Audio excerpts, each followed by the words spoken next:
उसके बेस पे एंट्री बनी। देखो पहला पॉइंट जो कह रहा है वो कह रहा है जो प्रॉफिट ट्रांसफर होता है, व्हेन प्रॉफिट, एक minute,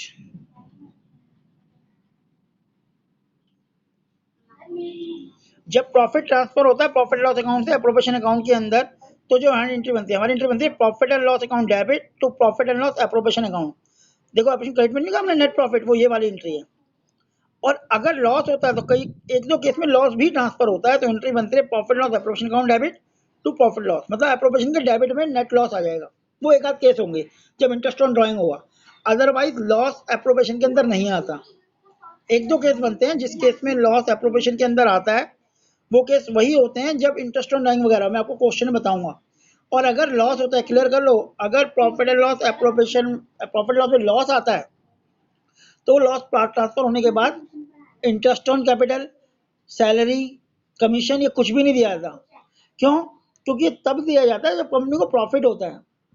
profit and loss appropriation का मतलब होता है प्रॉफिट को अप्रोप्रिएट कर रहे हो, प्रॉफिट को डिवाइड कर रहे हो। अगर फर्म को लॉस हो गया तो उस केस में आप ये भी कोई सी भी चीज नहीं देते, ठीक है ना, रूल होता है। सिंपल सी बात है कि प्रॉफिट डिवाइड करोगे, लॉस होगा तो कैसे होगा, चाहे डीड में मेंशन है चाहे नहीं है।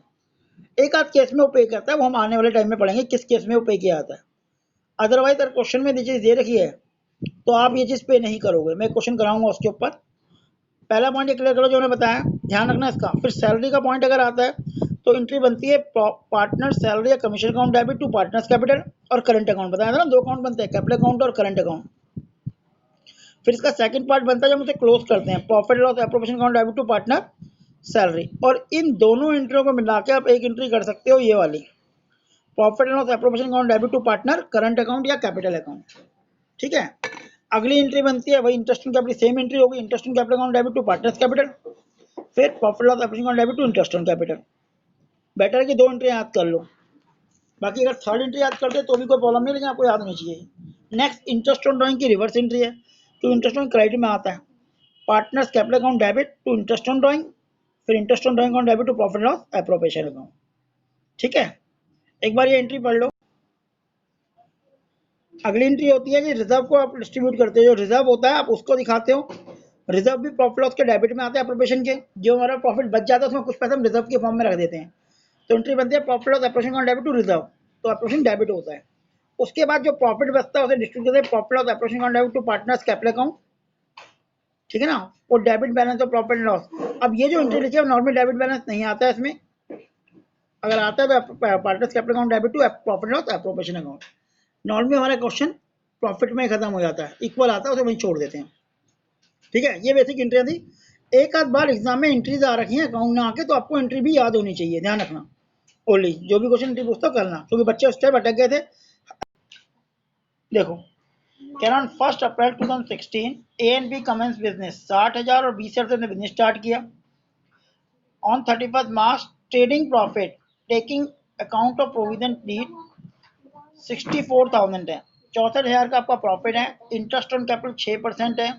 B entitle salary 6,000 per annum है। ड्राइंग दे रखी है पार्टनर की और बी की 6,000 4,000, और इंटरेस्ट ऑन ड्राइंग दे रखा है 200 और 100। Assuming A and B are equal partner, prepare profit and loss appropriation account. आपको एप्रोप्रिएशन अकाउंट बनाना है, ठीक है। तो देखो मैं इसी के अंदर एप्रोप्रिएशन अकाउंट बना के दिखा रहा हूँ। अभी आप समझ लो, कॉपी आप जब रिकॉर्डिंग चेक करोगे तब करोगे। तो ऊपर आता है profit and loss appropriation account for the year ending, जो भी साल हो। यहाँ पे आएगा by net profit, by net profit, जो कि ये दे रखा है मैं 24,000, up to interest on capital, interest on capital debit side में देखो यहाँ दे रखा है 6% है। कितना कैपिटल उनके ऊपर, 60,000 और 20,000। अगर हम बात करें तो 60,000 का 6% हो गया 3600, ए की कैपिटल आ गई ऐसे लिखोगे, और बी की अगर 20,000 है तो 20,000 का 6% 1200, तो अमाउंट आ गया 4,800। बीट कैलकुलेटर के अंदर से ठीक है। अगले पॉइंट में आते हैं, सैलरी है बी की, सैलरी दे रखी है 6,000, तो टू बीस कैपिटल सैलरी लिख देना ब्रैकेट में 6,000। अगला ड्राइंग दे रखा है, ड्राइंग इसके अंदर नहीं आता, इसके अंदर इंटरेस्ट ऑन ड्राइंग आता है। यहाँ पे bye interest on drawing, interest on drawing short में लिख रहा हूँ मैं। ए और बी का अमाउंट आपको गिवन है इसमें 200 रुपये। देखो ये 200 दे रखा है और यहाँ पे 100 दे रखा है। 200 एंड 100, 300 आउटर कॉलम में आ गया टोटल, और इसके अंदर कुछ भी नहीं है। तो अगर हम इसे क्लोज करते हैं तो देख लो जो जो पॉइंट था वही है। इधर नेट प्रॉफिट आ गया 24,000, उसमें 300 वो हैं, तो 24,300 आपका टोटल अमाउंट आ गया। अब इसमें से डेबिट साइड में जो है वो माइनस कर देंगे हम। कितना है? 24,300 में से माइनस हो गया 4,800 और माइनस 6,000, तो आपका प्रॉफिट जो आया वो आया 13,500। इसे हम कहते हैं डिविजिबल प्रॉफिट। और ये लिखते हैं यहाँ पे to profit transfer, to profit transfer A और बी में इक्वली बटेगा। तो इसको हम डिवाइड बाय 2 अगर करते हैं तो 6,750 ए का आ गया और 6,750 बी का आ गया। ठीक है, इस तरह से अकाउंट बनता है। तो आपको अगर अकाउंट के उसके बारे में, तो दोनों के अकाउंट बना रहे हैं, दोनों के अकाउंट बोले वैसे ए और बी का अकाउंट, और क्रेडिट साइड में भी ए और B.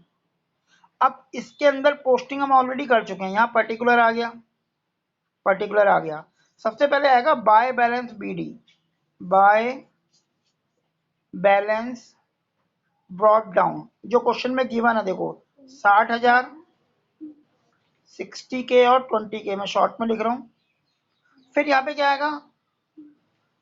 Bye interest on capital, IOC लिख रहा हूँ, जो हमने उसमें दिया था कितना, 3600 था,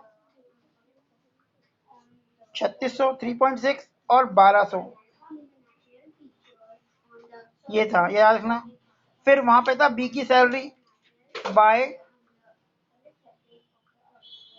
बीस कैपिटल, उसकी सैलरी आ गई 6,000, और बाय जो हमने प्रॉफिट एंड लॉस एप्रोप्रिएशन का प्रॉफिट बांटा था 6,750, 6,750। इधर क्या आएगा? इधर ड्राइंग भी आएगी और इंटरेस्ट ऑन ड्राइंग भी आएगा। ध्यान रखना, प्रॉफिट एंड लॉस एप्रोप्रिएशन के अंदर ड्राइंग नहीं आती, ठीक है ना, उसके अंदर केवल इंटरेस्ट ऑन ड्राइंग आता है। लेकिन यहाँ पे ड्राइंग भी आएगी और इंटरेस्ट ऑन ड्राइंग भी। तो ड्राइंग देखो क्वेश्चन में दे रखी है 6,000 और 4,000, और interest on drawing to interest on drawing IOD दे रखा है हमें 200 और 100। अब हम इसको क्लोज कर देंगे और हमारा बैलेंस CD आ जाएगा। मे भी फिगर थोड़ी आपको दिख नहीं रही होगी, लेकिन वैसे देख लेना। पहला 60,000 था, मैं ओनली डिक्टेट तो कर ही रहा हूँ। पहली वैल्यू कितनी थी? 60,000, एक ही बात कर रहे हैं। फिर 3600 इंटरेस्ट ऑन कैपिटल था, फिर 6,750 उसका प्रॉफिट था। तो टोटल अमाउंट आ गया 70,350, ये अमाउंट आ गया था। अब इसमें से माइनस करेंगे डेबिट साइड का ड्राइंग 6,000, माइनस 6,000 और 200, तो ये अमाउंट हमारा आ गया 64,150, जो पीछे आंसर में आपको दिख रहा होगा। इसे हम कहते हैं टू बैलेंस CD। ध्यान से देखना, टू बैलेंस CD। अब बी को लेकर चलते हैं, बी का अमाउंट चेक करते हैं। पहला 20,000 था, फिर 1,200 था, 1,200 प्लस, फिर 6,000 उसे सैलरी मिल रही थी, ये प्लस, फिर 6,750 प्लस, तो इसका अमाउंट आ गया 33,000। आप कैसे कैलकुलेट कर लोगे? 950। अब इसमें से माइनस करेंगे डेबिट साइड का 4,000, ये 4,000 है और ये 100 है, माइनस 4,100, तो अमाउंट आ गया 29,850, जो कि पीछे आंसर में दिख रहा है। और यहाँ पे टोटल लिख दिया 70,350 और जो भी था। तो ये उसका अकाउंट बन गया हमारा